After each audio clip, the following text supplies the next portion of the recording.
diving into your new upcoming album that comes out next month. But before that, here at Bionic Buzz, we're all about people's passions. I don't know where your passion for music came from that led you on this amazing musical journey. Was it a certain album you heard, a certain live performance, or something that was natural for you as a child? Oh man, for me, it's kind of funny because it's all over the place. When I was a kid, I got into concert band at school, and so that was my segue into performing music. Hmm. And then my older sister, she showed me this band called the Deftones, Yeah. and that like really got me into like the heavier rock music and stuff, and was a big motivation. And then throughout the years, then I discovered bands like Thursday and Glassjaw, and like that whole scene really inspired me and gave me passion for kind of what I envisioned myself doing musically. Yeah, because it's musical taste for the band is kind of over the place. It's very heavy, it's very catchy, very dancey. I love it. Was it challenging when you first started out, like playing shows? There were like people were like certain bands wouldn't want to play with you or something. Yes. Yes, it was challenging.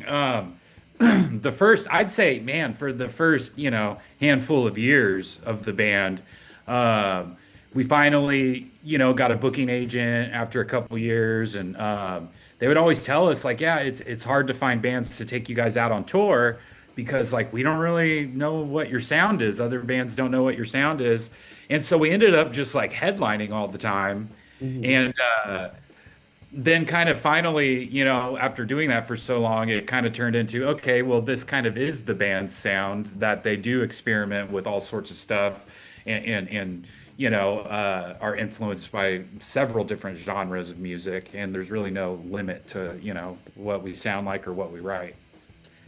Oh, I guess Andrew's in the waiting room to Oh, join. okay. Sorry, I didn't realize it was going to be more than just you. Right, joined by Andrew. Hey, Hey, Stephen, how are you? oh, man. What's those paintings behind you? So they're actually they're a couple of Renaissance paintings that I got. They're actually like studio soundproof boxes. So I built these like frame by frame boxes, stuffed them with insulation, and then wrapped them in there. So it's aesthetically a little bit better for the studio. But yeah, Oh, helps me track in studio, gets me sounding nice and good.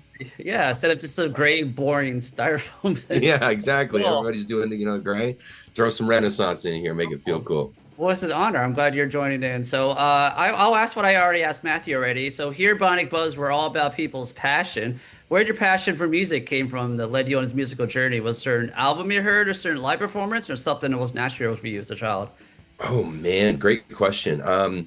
It was kind of two. It was kind of two answers for me. I had, really early on, I joined a concert band, like jazz band. The first instrument I played was the flute, and then I went on to like the brass winds and all that stuff. And so, music always it was always a part of my life. I never had any family that got into music, but for some reason, I'd always gravitated towards just music in general. And that was kind of part one. But what led me to this career in particular was I went and saw it was a show. It was Green Day. It was the American Idiot tour, and I think it was like Good Charlotte was on the bill, or it was like a couple concerts I'd seen where it was Good Charlotte and Green Day. And I remember just seeing Billy Joe Armstrong just like going insane on stage. And I think I was 12 at the time. And I was like, I want to do this. Like, this looks awesome. Like, this looks like a riot. And that Christmas, my dad got me my first guitar. And ever since, I just took off from there. I started playing guitar and drums and piano and just like self-teaching myself vocal and just like getting immersed in rock music of all types. And that's kind of what led me here. So. I love it. Well, we're going to dive into your new album that comes out September 12th, Pantheon. Why is it important for both of you to make an album these days while most bands are just releasing singles and EPs? There's something to be said for making an album in the modern era, because like you said, a lot of bands are doing singles. They're going for just like the attention grab, right? And in modernity, that is kind of how people's attention spans have gone, is like They're constantly on the phones, on the apps, on the social media. And so the zeitgeist has kind of just been like attention deficit. Like, let's just go for the singles. I believe that cultivating, I've always believed this, I still believe it to this day, like cultivating a diehard fan base it's going to be built on the backs of albums always. Like, you might get a lot of fair weather fans, you might get some good radio fans from just pumping out singles. Something to be said for that business model.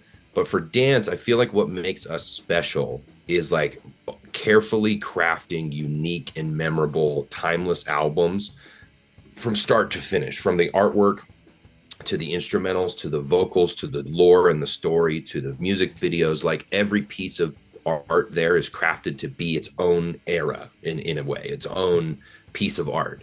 And so when you're building albums, at least for me growing up, there were so many albums that I could still go back to, and it's like a timepiece. It's like a time capsule. It like encapsulates everything that was going on in my life at the time, and all the memories I made, and all the good times, all the bad times.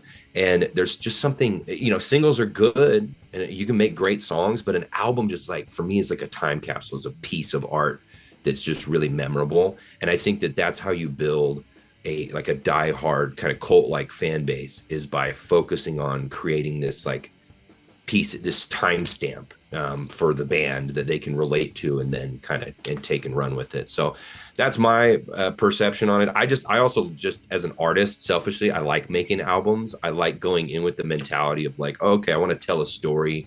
I want to, have a flow. I like doing the album order and just making something that's like a bigger piece of art than just focusing on one single at a time. That's my perspective. So yeah, and to add to that too, like, we've always really just like writing music, performing is awesome, but like creating the art and, kind of letting everyone collaborate and do their thing has always been a really big part of our band. So there's no like shortage in creative ideas. So when we've sought out, to like write singles, because we've done it before where we just release, drop a couple one-off songs. Yeah. And it's like, oh man, that's it. Like, we want to keep writing. So there's no shortage. So, like it's a really fulfilling part of making the art for us.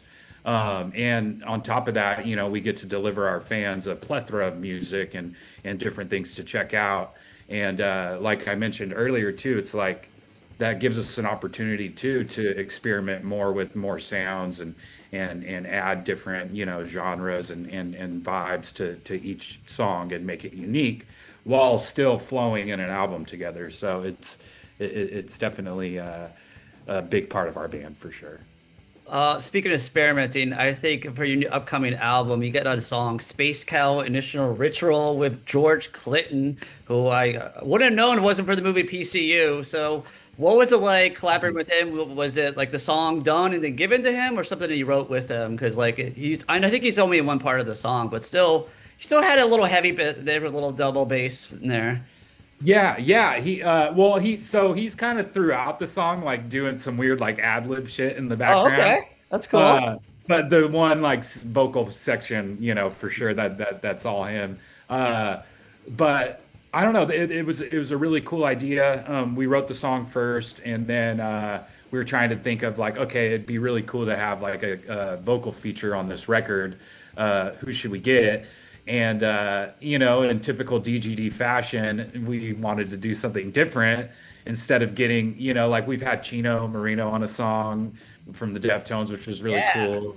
And Nick, that must have been a big deal for you since you talked about them. Yeah, right. Yeah, that was a huge deal. And, but George Clinton, I know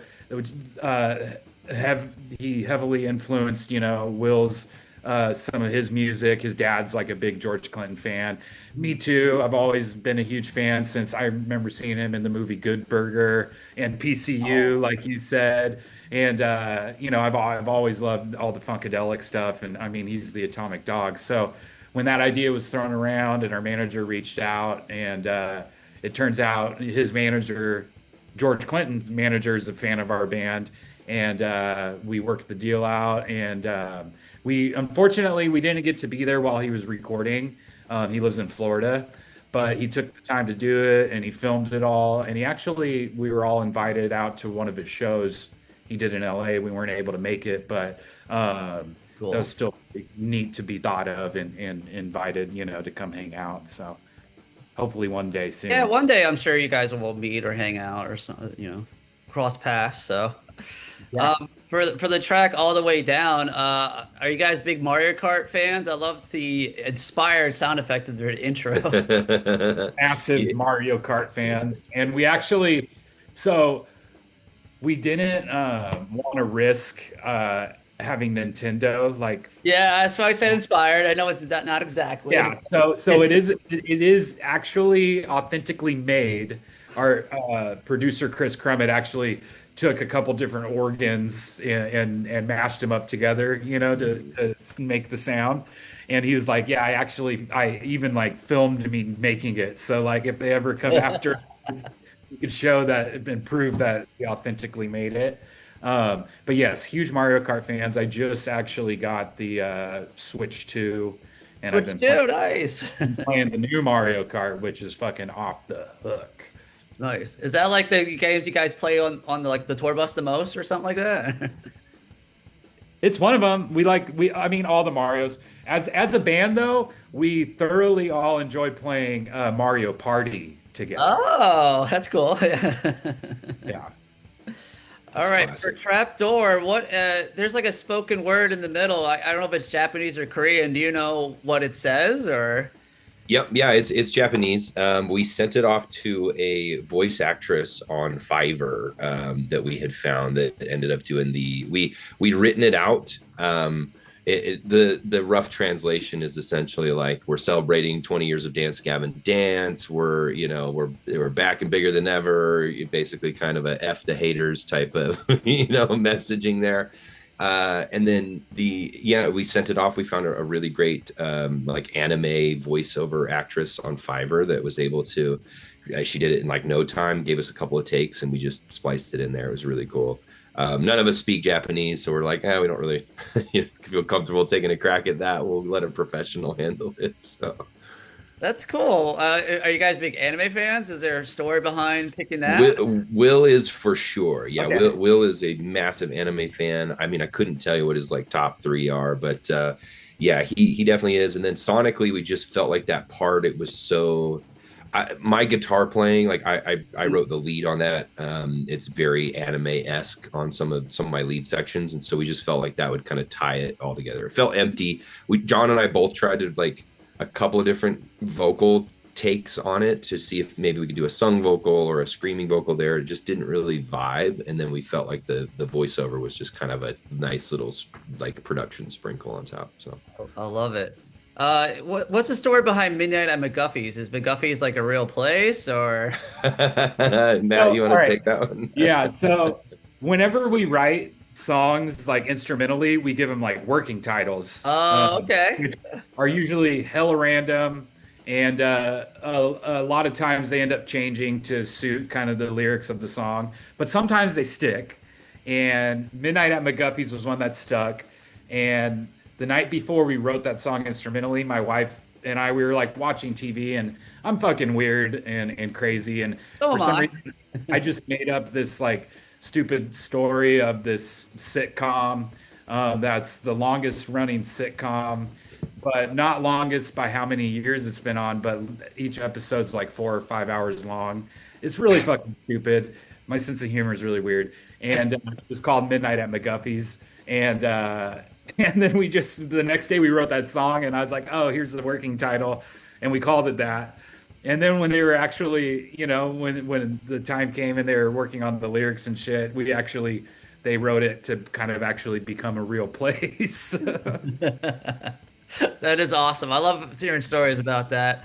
So the album comes out next month. You can have a bunch of exclusive vinyls that people can pre-order now. You're also going to be playing the E.N.D cruise here in actually Florida. Have you ever played a cruise before? Is it interesting playing on a cruise ship? We've never played a cruise ship before. I think I might be the only member of the band that's gone on a cruise just for fun. I've never been. Yeah, I love them. I love cruises. I went as a kid a bunch. They're super fun. Playing on a cruise is going to be an experience. I've never played on a cruise.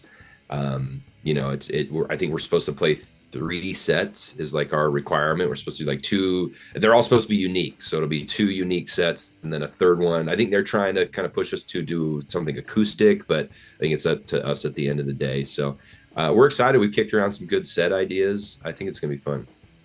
Well, I appreciate taking your time to talk to me and continuing to release albums because me personally, I'm old school. You never know what track, what someone might gravitate to or relate to. So just having a single out, you know, might not get that same feeling. So both of you keep up the amazing work, and hopefully I'll see you here in Orlando next time you guys are touring. So Yeah, Definitely. hopefully in the Absolutely. spring next year. okay. Yep. Awesome. Thanks again, man. Thanks for having us.